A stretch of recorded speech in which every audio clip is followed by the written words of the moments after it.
I, 33F, have been with my husband, 37M, for 4 years, and he has kept a semi-regular journal throughout our relationship. He does not keep it hidden, and up until now, I have always respected his privacy.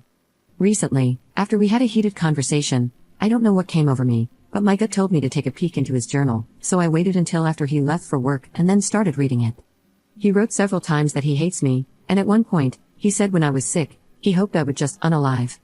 When I read those words, I packed up some of my things and our baby and went to a friend's place where I'm staying now. I took pictures of all the pages, and I told him I just need some space to cool off after our conversation, and I will be home soon. So far I've booked an appointment with my therapist and contacted a lawyer. I don't know what I could have done to make him feel this way. We had a rough patch recently that lasted about 2 weeks. For context, the rough patch was about his feelings for another woman. He didn't cheat, but his friendship with her makes me uncomfortable. The part of the journal where he says he hates me was written as a love letter to her, and he says he thinks about me unaliving and being replaced. It was a dark time, but we pulled through. There was no violence, no moments where I was afraid of him, just sincere conversations about difficult feelings. The notes of hatred correspond with that rough patch. The rest of the journal is tame and reflects the man I know and love, mostly little self-pep talks around work and family stuff, goals, and habit tracking. He has sent me several warm messages since I left. He says he's glad I'm taking space for myself, that he looks forward to reconnecting when I come home, it's okay to have little hiccups, that he loves me, etc. I was sure our relationship was over the moment I read that he hates me, or even the moment I felt the need to violate his privacy, but the warm messages and the rest of the journal have me wavering a little. I understand the need to blow off steam when things are tense, and journaling is a healthy way to do that, but never in even our darkest moments have I fantasized about him unaliving. Splitting up maybe, but this feels so sinister. I don't know how I could ever feel safe around him again. Am I overreacting here?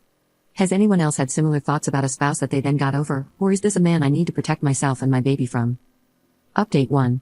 Thank you so much for all the advice and words of encouragement. Some of it was tough to read, but still deeply appreciated. I wanted to provide an update because a lot of people were concerned for my safety.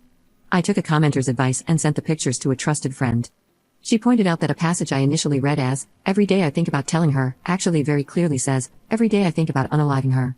I guess my brain couldn't comprehend that at first. I received a ton of helpful perspective and support, but that comment in particular might have saved my life. After I digested that, I called a crisis line, and they were quite helpful in talking me through the shock. They also put me in touch with a center that's helping me get more affordable legal help. In the meantime, I'm staying far away from my husband under the guise of still needing more space. I told him I'm enjoying getting out of town and I'd like to stay an extra night or two. I have therapy tomorrow and an appointment with a social worker to make a safety plan. I feel like I have a good crew of family, friends, and professionals supporting me. I have absolutely zero regrets now about reading his journal. My gut told me something was off, but I couldn't have imagined a worst-case scenario as bad as this. I'm so glad the inner alarm bells were louder than my conscience this time. Nothing about this marriage is worth risking my life to salvage. Update 2. Just want to say a huge thank you to this community for helping me through a challenging time last week. Your comments and messages have been such a comfort, and I'm so touched by the kindness of internet strangers. At the suggestion of the social worker, I reported his journal to the local police, and that was unsurprisingly a horrible experience. The officer I spoke to chided me for reading his journal, spoke about his reasonable expectation of privacy, and basically threatened to tell my husband I had reported him. I had to firmly advocate for myself and stress that I was afraid for my life. It was an awful conversation, but now there is at least a record which includes photos of the journal. The family lawyer I spoke with advised me to file a protection order right away. The order would ban him from all contact with me and our child, bar him from our residence, my workplace, and any other places I request. He would then have to prove to a judge that he is a fit parent to be able to see his daughter again, and then we would go to mediation to try to agree on what visitation would look like. Another wrench in this situation is that we own a business together. I have an appointment with another lawyer this week to discuss what my options are. The business was my idea, and I'm confident I can run it without him, and I want to, but he's put a lot of time into it, and it's the main source of income for both of us right now. It's a good money maker, and I'm worried he'd fight me tooth and nail on this. We take turns going in, so I win as usual on Saturday, with a friend on standby for my own safety. I continued my act of intending to reconcile, doing video calls with the baby, etc. While I was at our workplace, I found another journal. Page after page, love letters to this other woman going back months. The progression from, "I liked seeing you at the grocery store," to, "I drove past your house today," was shocking. He writes about how he's deeply in love with her, can't wait to marry her, etc. He wrote about every interaction he's ever had with her, and the poor woman seems completely innocent and oblivious. Even what he perceived as flirting seems like basic politeness. He mentions a few other times that he wants me to unalive. The most recent entry was from the day before. He writes to her that he thinks I might be breaking up with him, but that's fine because he never liked me that much anyway.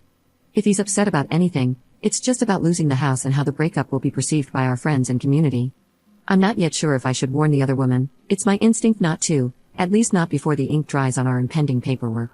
I was already concerned about how he might react to being served with a protection order, mostly worried that he might try to sabotage our business or trash the house. Given how preoccupied he seems to be with his public image, I made a plan to confront him about the journals and use the protection order as leverage. Here's how it went down. I left the journal and my baby with my friend and went to our house with 2 trusted male friends. They waited on our porch, and I told my husband that if they heard anything louder than a speaking voice, they would come in immediately.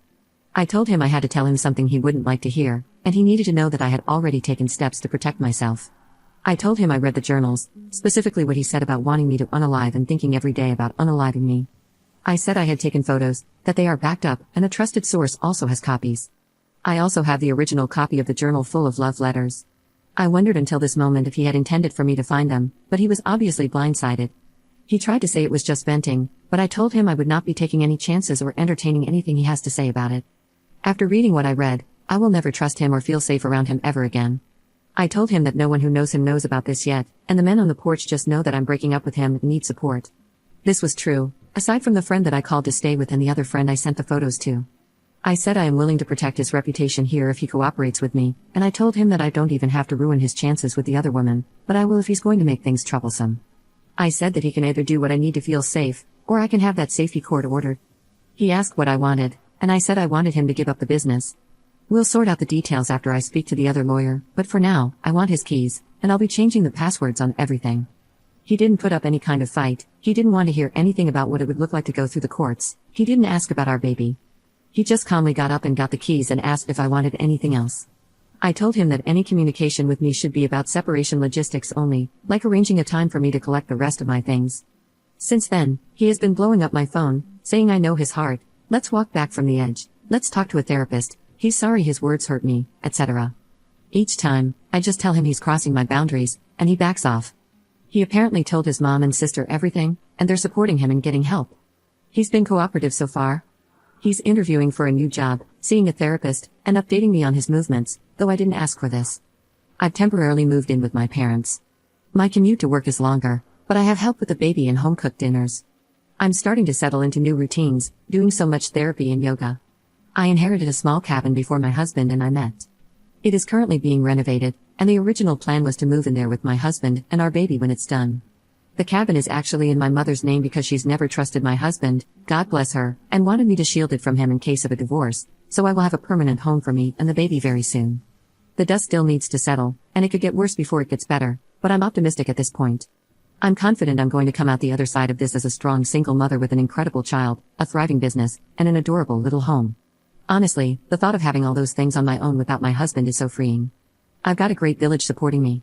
Thank you all so much for being a part of it.